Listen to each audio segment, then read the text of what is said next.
Sahabat GKI Harapan Indah, senang berjumpa dengan saudara dalam program Kalam. Renungan singkat firman Tuhan yang memandu kehidupan. Tema Kalam malam ini adalah janganlah seperti orang bebal. Ini didasarkan dari Efesus pasal yang kelima ayat 15 hingga ke-20. Dan nats yang menjadi perenungan kita adalah ayatnya yang ke-15. Yang demikian bunyinya. Karena itu, perhatikanlah dengan saksama bagaimana kamu hidup. Janganlah seperti orang bebal, tetapi seperti orang arif. Nah, Bapak Ibu, sebelum saya melanjutkan penguraian daripada ayat ini, saya ingin bertanya, apakah selama ini Bapak Ibu pernah menyadari cara setiap kita menjalani kehidupan ini? Jadi, apakah kita secara sadar begitu ya, mengingat gitu dan menyadari, wah ternyata hari ini cara saya hidup itu tidak benar begitu ya, tidak sesuai dengan firman Tuhan, tidak seperti anak terang atau tidak bisa menjadi teladan. Apakah kita pernah menyadari di dalam kehidupan ini, oh ternyata cara saya hari ini gak bener loh, begitu. Apakah pernah? Atau selama ini kita terlalu sibuk, begitu ya, dengan segala kegiatan hidup kita yang padat, ya, mulai dari bekerja pagi, pulang malam, begitu ya. Lalu kita sibuk lagi dengan tanggung jawab yang lain di rumah atau di kantor, begitu ya. Sehingga kita akhirnya sepertinya kehabisan waktu untuk melihat sepanjang hari ini, apakah saya sudah melakukan hal yang benar? Nah, Bapak Ibu yang dikasihi oleh Tuhan, bagian firman Tuhan di dalam Efesus pasal 15 ayat, Efesus pasal 5 ayat 15 ini sebenarnya dia berada di bawah perikop dengan judul Hidup sebagai Anak Terang. Jadi ayat 15 ini bicara tentang satu cara dan satu larangan supaya bisa hidup sebagai anak terang. Saya mulai dengan membahas satu larangannya, ya. Kita dilarang seperti orang bebal. Itu tertulis dalam firman di ayat ke-15. Janganlah seperti orang bebal, tetapi seperti orang arif gitu ya. Nah, Bapak Ibu, sebenarnya seperti apa sih orang bebal itu hidup? Nah, Paulus sebelumnya di ayat-ayat sebelumnya di atas ayat mulai dari ayat 1 sampai 14 itu sudah berbicara dengan jelas dan mendetail tentang beberapa tindakan daripada orang-orang dunia, yaitu di mana mereka melakukan percabulan, rupa-rupa kecemaran dan keserakahan. Belum lagi ada detil-detil lain dari 3 hal yang besar ini, di mana ada perkataan kotor dan sebagainya. Bapak Ibu, orang yang dikatakan bebal di sini bukanlah orang-orang yang tidak memiliki kecerdasan secara dunia, begitu ya. Bukanlah orang-orang yang bodoh di dalam pendidikan. Bukan juga orang yang IQ-nya rendah. Tapi orang bebal di sini mengacu pada sikap orang-orang dunia yang seringkali tidak memperdulikan kebenaran dan mengacukan cara mereka menjalani kehidupan dengan mengorbankan banyak kebenaran.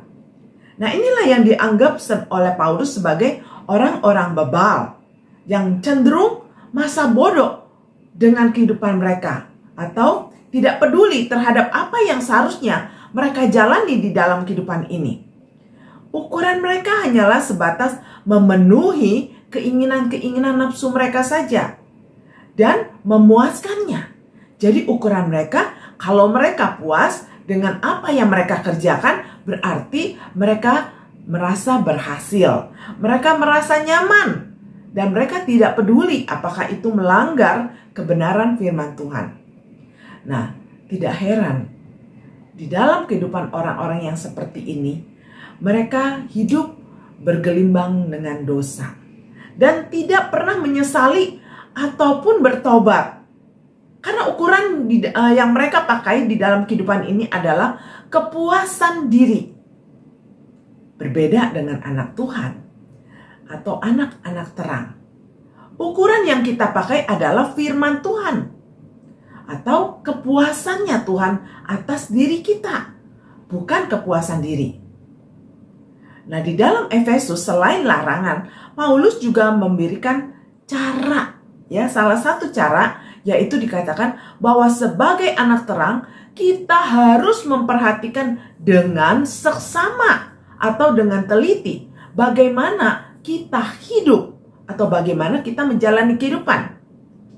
Bapak Ibu, memperhatikan dan dengan seksama itu berarti kita selalu mengevaluasi dan mengoreksi kehidupan kita di setiap harinya.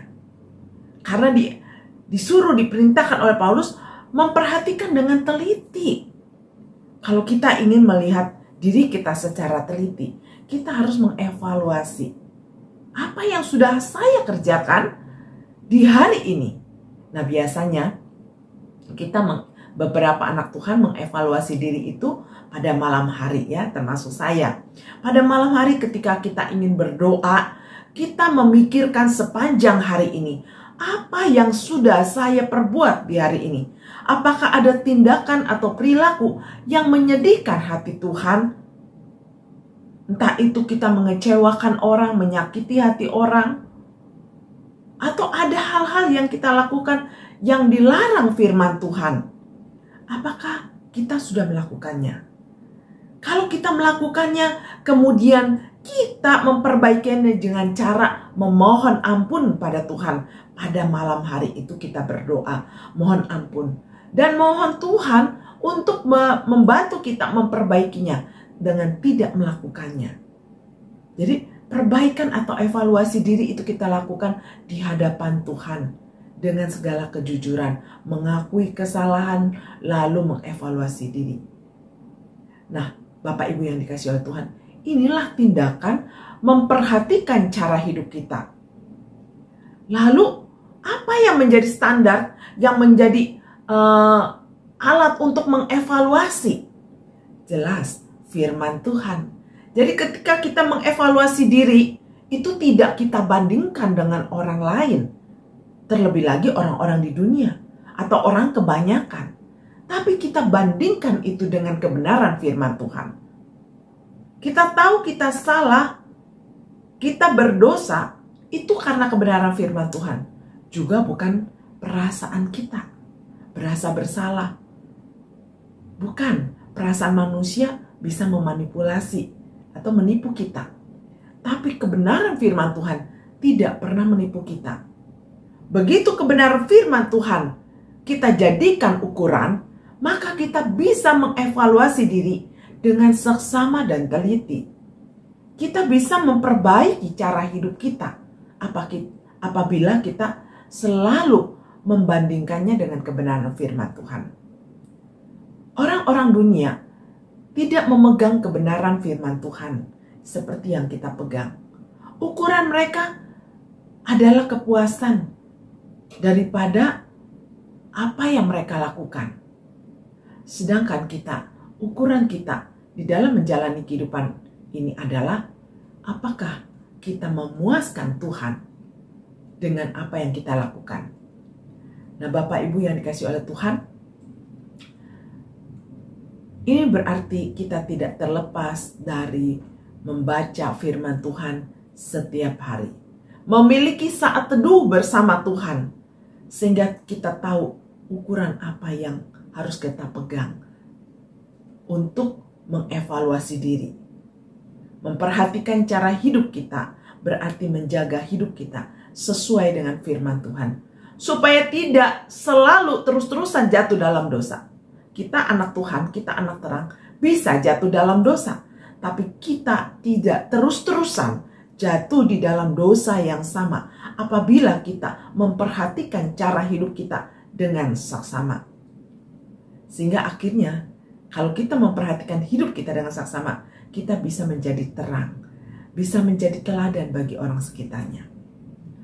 Paulus melarang kita seperti orang bebal yang tidak pernah mengoreksi setiap tindakan kita. Tidak acuh atau cuek terhadap kebenaran atau firman yang dilanggarnya. Sehingga hidup kita akhirnya adalah hidup yang bertanggung jawab di hadapan Tuhan. Hidup di mana selalu mengevaluasi dan selalu memperbaiki diri, mewaspadai dengan teliti kehidupan kita.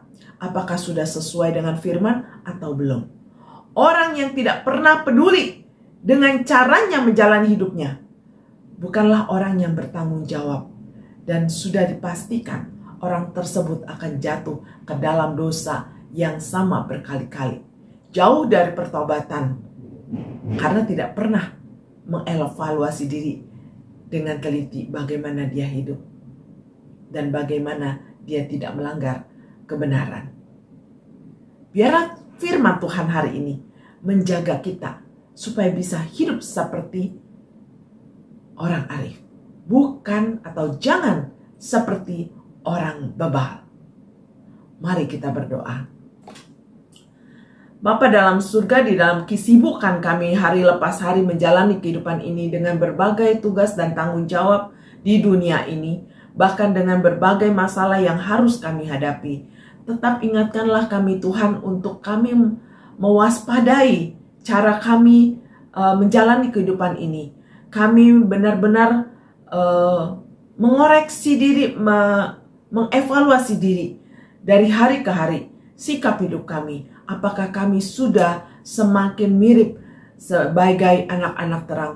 Apakah kami semakin mirip dengan Kristus? Tuhan ajarkan kami untuk berani mengakui kesalahan dan berani untuk berubah dan bertobat. Tuhan, inilah doa kami. Ajar kami untuk hidup sebagai orang yang arif. Jangan seperti orang yang bebal. Terima kasih Tuhan, berkatilah anak-anak-Mu yang sudah mengikuti Rema pada malam ini.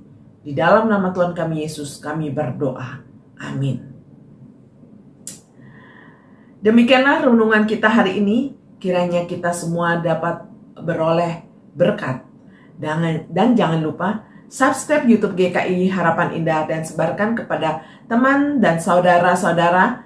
Dengan demikian kita mengambil bagian dalam pemberitaan firman Tuhan. Sampai jumpa, Tuhan memberkati.